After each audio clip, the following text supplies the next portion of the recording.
बिटिसिनि सा 7 मावफुं सोद्रोमाया समायखिरा लाबाय। हाग्रामा महिलारिनि दैदेननाय बिटिसि सोरखारा दिनै आबुं महर मोनबाय। दिनै सा 7 मावफुं सोद्रोमाफोरखौ समायखिरा लानायजों लोगोसे हाग्रामा महिलारिनि केबिनेटआ आबुं जायो। बिटिसि सेक्रेटारियेट मावख'आव मोनसे जर'खा हाबाफारिनि गेजेरजों दिनै सा 7 मावफुं सोद्रोमानो समायखिरा लाहोनाय जायो। दिनै मावफुं सोद्रोमा महरै समायखिरा लानाय एमसिएलएफोरा जादों मृत्युन्जय नार्जारी, मुनमुन ब्रह्म, रबिराम नार्जारी, देरहासात बसुमतारी, प्रकाश बसुमतारी, पानिराम ब्रह्म, धीराज बरगयारी, बेगम अख्तरा अहमद, आगस्ता टिग्गा, गणेश काछारी, लोमस्राव दैमारी आरो प्रेस मुसाहारी।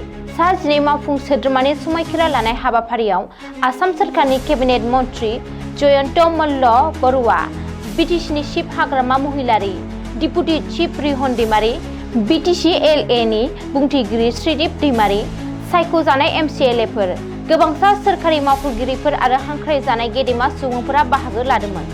मख'नो गोनांदि सा 7 मावफुं सोद्रोमाफोरनो बिफाननो राननानै होनाय जाबाय।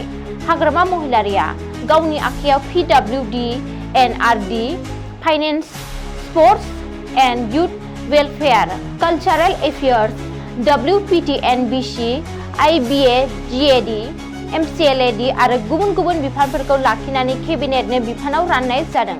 फारिलाइ बायदियै बिटिसिनि डिपुटि चिफ रिहन दैमारीनो एग्रिकालचार, मृत्युन्जय नार्जारीनो ट्रेन्सपर्ट, मुनमुन ब्रह्मनो आर्बान डेभेलपमेन्ट, रबिराम नार्जारीनो इडुकेसन, देरहासात बसुमतारीनो health and family welfare, Prakash बसुमतारीनो ससियेल वेलफेयार, पानिराम ब्रह्मनो forest and wildlife, Dhiraj बरगयारीनो soil conservation, legal metrology, Begum Akhtara अहमदनो पिएइचइ, आगस्ता टिग्गानो animal husbandry and veterinary, Ganesh काछारीनो इरिगेसन, लोमस्राव दैमारीनो land revenue and disaster management आरो प्रेस मुसाहारीनो वाटार रिसोर्स बिफानखौ होनाय जादों।